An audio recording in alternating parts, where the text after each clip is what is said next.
Hey everyone, welcome to the Anderson Bros Outdoors. I'm Jake, and today we're going to talk about the Holmes Hobby V3 Micro, so stay tuned.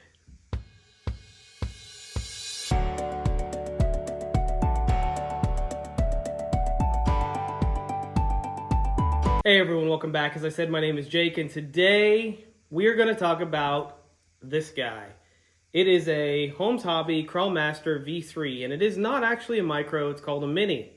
Let's dive right into it. This is essentially a drone style ESC. It's an AM32 ESC. It's a trend or continuation of our series of testing the drone style ESCs. They're all fundamentally the same. They may have some additions or additional features, if you will, such as power limiting, the amperage, temperature limiting, things of that nature. However, they all operate very similarly. They're using an AM32 processor or an AM32 compatible processor. They all perform the same function. Not all of them have all the capabilities. For example, this one has a built-in beck, whereas some of the drone ESCs don't actually have a built-in beck. And that eliminates some weight. You only need one beck when you have 4 motors and ESCs, so you don't have to have the additional weight in all 4 of those ESCs in a drone. However, we're putting this in a crawler. Having a beck is sometimes very nice to have. Speaking of that, there aren't a whole lot of specs on this ESC. What this ESC does remind me of is it's almost an exact replica of a Rhino 40 amp ESC. I mean, they're essentially the same exact thing. The only difference is the Rhino comes with an on and off switch, and it doesn't come with an XT60 plug, nor does it come with the JST. If I was a betting man, I would bet that this Holmes Hobby is essentially a Rhino 40 amp ESC. What does that mean? There's not a lot of specs on this. It does say 2 to 4S capable, and then it also has a beck rating of, I think, between 5 and 7.4 volts. Now, I'm not sure how you change the beck. I didn't actually do that, as that's not really what I'm interested in this ESC for. Not to mention, there's no amperage rating on the beck, so much like the Rhino 40 amp, I assume that it's like a 4 amp beck, which is really only going to power your receiver. For a winch or a steering servo, I would highly suggest dumping the internal beck and getting an external beck that's rated for 10 amps or more. This brings up a whole topic of conversation. Do you want a beck in the ESC or do you not? I'll do a video on that at some point in the future, but I'm not going to cover that in this video. Realistically, I expect this to perform much like the Rhino 40 amp did, and the Rhino 40 amp performed really well. Did everything that I wanted it to do. I'm actually using a Rhino 40 amp in one of my trucks along with the 80 amp because they're great budget ESCs. You can get the 40 amp, I believe, for between $30 and $50, and you can get the 80 amp for between $50 and $60. So it's a huge value for what you're getting.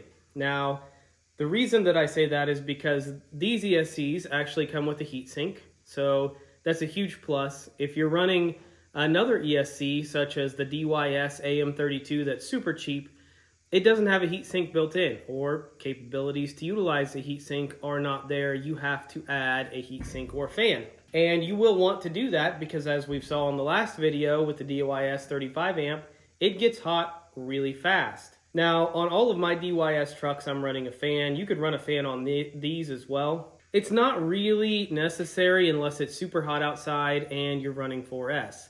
I think 2S and 3S is fine. I've not personally had any problems with 3S, but some of my trucks do run fans. The price point on this is around $85 versus the $30 to $50 you're paying for the Rhino. I believe these come with a warranty. So typically you're not getting a warranty with the Rhino, so you're essentially doubling your cost or almost doubling the cost for the Holmes Hobby warranty. Now, I haven't actually warrantied anything with Holmes Hobby. They are a fantastic manufacturer of motors. They are my preferred brand of motor. But in terms of warranting the motor of the ESC, I've not actually had to deal with Mr. Holmes, so I don't know what that process is like. Feel free to leave a comment in the description to tell us your experience about warranty work with Holmes Hobbies. I'm going to go ahead and talk about the cliffs on this ESC before you watch the footage, because I know a lot of people don't like to watch 5 to 15 minutes of footage where it's not much happening. So essentially what it boils down to is this ESC is, it's a little different. right? So the sine mode in this was actually 60 RPM, and it was kind of jittery, coggy, I guess you would call it. But also I noticed that during the operation, some of the operations, it was coggy in general. So it would stutter almost, like it would skip during the running, and I wasn't a huge fan of that. I don't know if there's some settings that I can go in and change in the AM32 software, potentially fix that, or if that's an issue with this specific ESC. So take that with a grain of salt. It does come with some nice connectors for the motor, and it does plug right into a Holmes Hobby revolver or other outrigger style motor. Overall, am I satisfied with the ESC? Yeah, sure. I think the stutter problem is probably something in the programming, or it's a potential issue with this specific ESC. One thing to note is there's actually a new firmware on the market, open source firmware that is, I think it's called Escape 32. It's essentially like the AM32 style. It's probably a fork of that firmware actually, and it's probably got some additional capabilities. Maybe some different coding to smooth out the start and stop of the motor and things of that nature, but overall, I assume it's pretty similar to AM32. With that being said, I did test the capabilities of stopping with thermal and stopping with amp draw.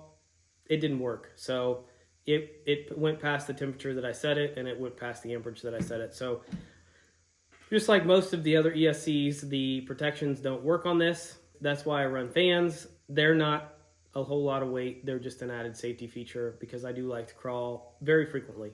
Thanks for making it this far. Huge shout out to all of the channel members. Feel free to stick around and watch the video coming up next. We appreciate all of the support, and we hope you have a great day.